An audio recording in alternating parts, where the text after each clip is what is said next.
What's up, everybody? Andrew Mahone here. I'm from Derium's Competitive Pokemon, and I'm here on the main channel today. How are you guys doing? Gonna be rolling a game on Pokemon Trading Card Game online.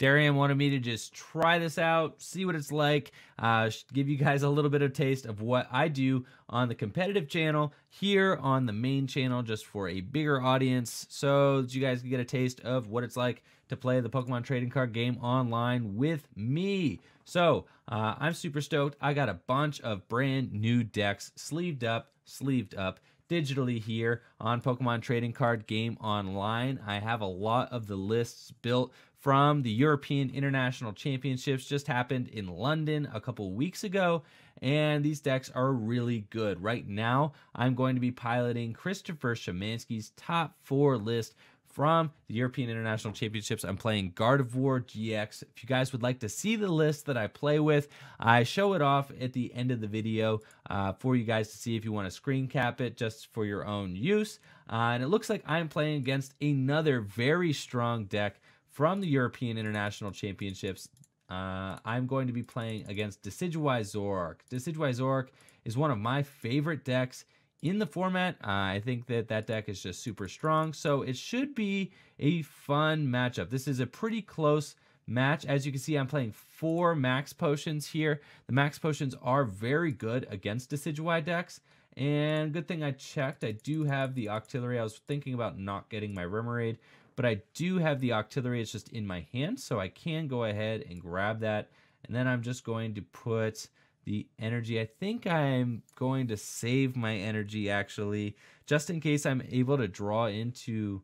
it's tough. Okay, so maybe I could put the energy down, or I could save it in case I draw into a max potion. But I think I am going to probably just go in for a very quick turn 2, Gardevoir play. So I think I probably will just attach this to the active Vulpix and then pass, since I am going to be retreating next turn. So I'm just going to pass. You can't attack on the first turn of your game. Usually this Vulpix here is going to be used for that awesome beacon attack. It's free. It doesn't cost any energy, so that's fantastic. Especially if you're going second, using beacon can help you set up your Pokemon. Just go search your deck for 2 Pokemon, reveal them, put them into your hand. It doesn't cost any energy, so it's very easy to get going, and it really helps set this Gardevoir GX deck up. And check this out. My opponent's got a beautiful full art Tapu Lele, the rainbow rare version. This thing is awesome. I really wish I owned some of these. They are so nice. I have just got the old casual Tapu Leles in my deck. But the strategy of this Decidueye Tapu Koko Zoroark GX deck is that you're going to evolve up into as many Decidueye GX as you can, and then you're going to use Decidueye GX's Feather Arrow to snipe the field, right? So you're just going to be placing 20 damage here, 20 damage there, so on and so forth. Then you're going to use this Tapu Koko Flying Flip, spread 20 damage, to everybody all the time with just a double colorless energy. So you're going to be spreading 20 damage to pretty much everyone. And you can see all these Pokemon that I have in play only have 60 hit points, so they get knocked out pretty quickly. Now, eventually what I'm going to do is I'm going to evolve these Pokemon up into higher evolutions so that they have more hit points, right? Obviously, if I keep them at little lowly 60 hit point Pokemon, they're going to just get knocked out very easily. But if I evolve them up, then, there's less of a chance of them getting easily knocked out and taken advantage of. However, these Decidueye decks all play a copy of Espeon EX. And Espeon EX with this Shrine of Memories attack can devolve my Pokemon in play, revealing their very weak underling basic Pokemon, which is very bad for me, right, the Gardevoir player. But fortunately, I do, as a Gardevoir player, have some strategies to combat a situation like that. You saw that I have the 4 max potion in my deck. The 4 max potion do a great job of healing off any damage my opponent does with Flying Flip or Feather Arrow. You can see my opponent, they whiffed. Oh my goodness, this is fantastic. Okay, so we did get the rare candy Gardevoir. That's great. We're just going to go ahead and evolve there with that. Then I do have the Octillery, and I have double colorless, and I'm just going to Abyssal Hand here to draw 3 cards, and I did get a Sycamore. So I am going to be able to Ultra Ball one more time. I think I'm going to Ultra Ball away the Max Potion and the Field Blower. There's nothing on my opponent's side of the field really to Field Blower, so I was able to just waste that. Gonna grab the Curlia here, and we're just gonna go ahead, evolve into the Curlia and Sycamore. My opponent there sending me the heart. Maybe they know about Derium's competitive Pokemon. That would be fantastic if they did. And then I got a little bit of a weird hand. I don't like this hand at all. So I could, you know, Secret Spring onto my Gardevoir. I'm fine with that. But you can see I'm only doing 3, 6, 9. I'm only doing 90 damage to this Tapu Koko. That is not good for me. So I'm probably just going to Beacon to continue to set up my side of the field. I'm probably just going to grab a couple of Ralts. And, you know, I could Twilight GX, but that's probably not worth it right now. I'll Twilight GX later in the game at some point when I've used probably more Max Potions. So let's just go ahead and Beacon. And I think I am going to Beacon for a Ralts. And then I probably want to Beacon for a Tapu Lele as well. I could grab a, I'll probably want to grab a, grab a Gardevoir GX. Let's just go ahead and grab those two. That way we can get ourselves an N or something, because this hand is just so big and so ugly. I'm not really going to be drawing any cards with that Abyssal hand. Next turn, I'm going to be looking to retreat and then knock out, you know, whatever my opponent, you know, has got going on as far as an attacker goes.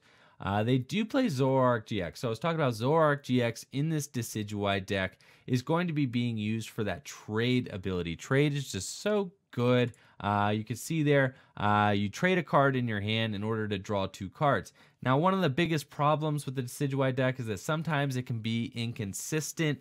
Sometimes it misses its double colorless energy that it so desperately needs to perform attacks. Sometimes you have trouble getting your evolutions into play. There's a lot of different things that can go wrong in a Decidueye deck just because there's so many evolutions to rely on.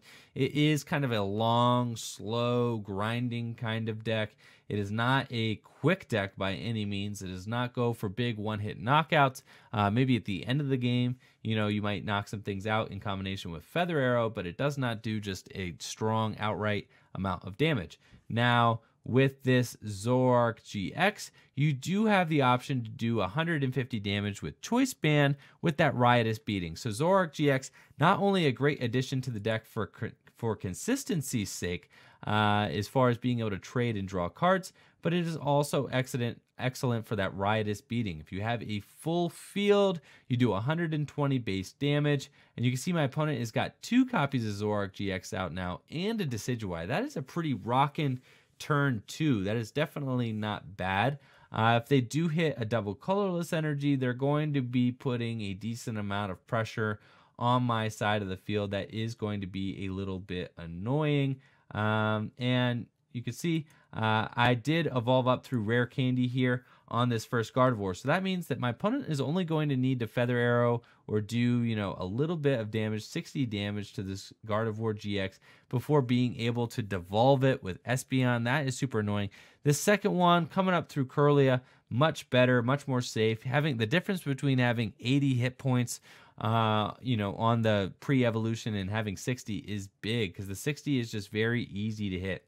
You can see my opponent does go in with the Zoroark GX this turn. I think that's a little bit of a risky play since I could potentially knock out that Zoroark GX. I think my opponent probably should have just gone for the flying flip, a little bit more conservative. You put 20 more damage onto my Gardevoir, especially since I could just go Gallade and knock this thing out as well. I think, oh geez, what do I do here? If I go Gallade, then I need to just end and be able to draw into a double colorless energy, retreat, knock out the Zoroark GX. That would be very good. If I go Gardevoir, I've got 3, 6, 9, 12, 15, 18, 21. I still just need a double colorless energy. So we're just going to go with the Gardevoir GX. We're going to hope we can get a double colorless energy off of this N. Yes, I'd look for a supporter card. We're going to go grab an N just because I cannot afford to Sycamore this huge hand with all these resources in it. So ideally off this N, we would grab ourselves a double colorless energy or a fairy energy and a choice band. We did get the double colorless energy, so that's good. We can go ahead and slap that down. I would like a Ralts too, though. So let's see. We've got 3, 6, 9, 12, 15, 18, 21. So we're getting the knockout on this Zoroark GX. Then we can go ahead and just Secret Spring onto this benched Gardevoir GX once 2. And we can draw 1 card with Abyssal Hand. So we're going to do that.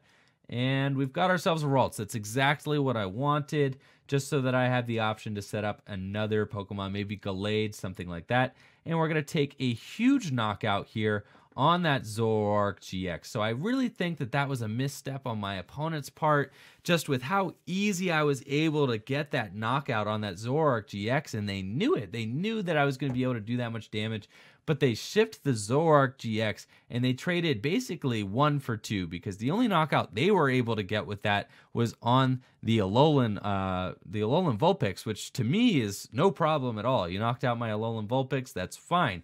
But then they were not able to really get much mileage out of that Zoroark GX. It just knocked out an Alolan Vulpix and then got immediately punished. So that was a little bit of a questionable play on my opponent's side of the field. I think they would have been better off going with the Flying Flip there. You go with the Flying Flip, you spread more damage, then all of a sudden, this Gardevoir GX has 40 damage on it instead of just 20. And if the Gardevoir GX had 40 damage on it instead of 20, then they would be able to Feather Arrow at one time, 60 damage. Then they could devolve me and just leave me vulnerable with just that Ralts down there. And if they were able to find an energy with their Espeon EX, they could have just devolved me and left me without my most powerful Gardevoir. So that would have been very annoying. This hand that I drew into is not bad. I am totally cool with this. I am going to be able to just like play all these cards down that I have, maybe throw a Fairy Energy back into the deck with Super Rod, and then just Abyssal Hand for some more cards. I think ideally I would draw into maybe a Guzma or something like that, so that I could just continue to take out EXs or GXs. I'm not really super interested in dealing with this Tapu Koko. I'd rather just end this game as quickly as possible before my opponent is able to really rack up damage on my side of the field. So you can see they do have 40 damage here. Max Potion. And why are they going in with the Tapu Lele? This is another highly questionable play. I really think that they should probably be going in with that Tapu Koko because that's what I don't want them to do. I don't want them to Flying Flip, because that will be so annoying for me to deal with. But instead, they keep going in with these other attackers, and I have to just be like, okay, man, you do you. But my opponent is just serving me up another knockout here. 3, 6, 9, 12, 15, 18, 21. I can afford to put this Choice Band on the bench Gardevoir here. I can afford to Super Rod, but I don't really want to yet. I'm just going to keep it. And we're going to end. So we do get the Guzma here, and we get a Kirlia. So that's really good. I'm going to evolve that Kirlia, and we're going to Abyssal Hand for 2. Oh, Broken Heart. I know. I am sorry. It's tough out here. It is tough out here. So let's go ahead, and we're just going to Parallel City my opponent 2. This is a really good card. You can see it's going to have to make them to make a compromising play. Parallel City is just so good against Decidueye because they're going to have to bump something. They're probably going to have to bump this Rua, that or the Tapu Koko. Neither of them feel good. And then I'm taking a knockout on this Tapu Lele 2 times now. My opponent, I think they probably should have just Flying Flipped, but instead they're just serving me up knockouts on EX and GX Pokemon. That's exactly what Gardevoir GX wants. Gardevoir GX just wants to be fed, EX Pokemon, GX Pokemon for easy knockouts. You can see here, though, this Gardevoir GX is probably going down this turn. I do not expect this Gardevoir GX to live through the turn, so I am going to have to find some way to pull the win out here. If my opponent does go up and attack with that Zoroark GX, I'm pretty confident that I will be able to find the energy I need just to be able to win the game with this Gallade. So I am pretty confident about that. That would be good. And it looks like they are going up with the Zoroark GX, but they are going to end me. So hopefully I can find that Gallade off the end and just go in. I mean, I do have Octillery, so that is going to help me with that Abyssal Hand to be able to draw some cards. So I think I am just going to promote my Kirlia here. and just hope that I'm able to get the cards that I need to win the game. I think that that probably makes the most sense, because that way I can just, I could Guzma or something like that if I need to. So I think that I got the Sycamore here. That's fantastic. I'm just going to Abyssal Hand first for 3, see if any of those are the cards I need. None of them are. So I'm going to evolve that Curlia there, and that's fine. Then there's pretty much no reason to Field Blower anything.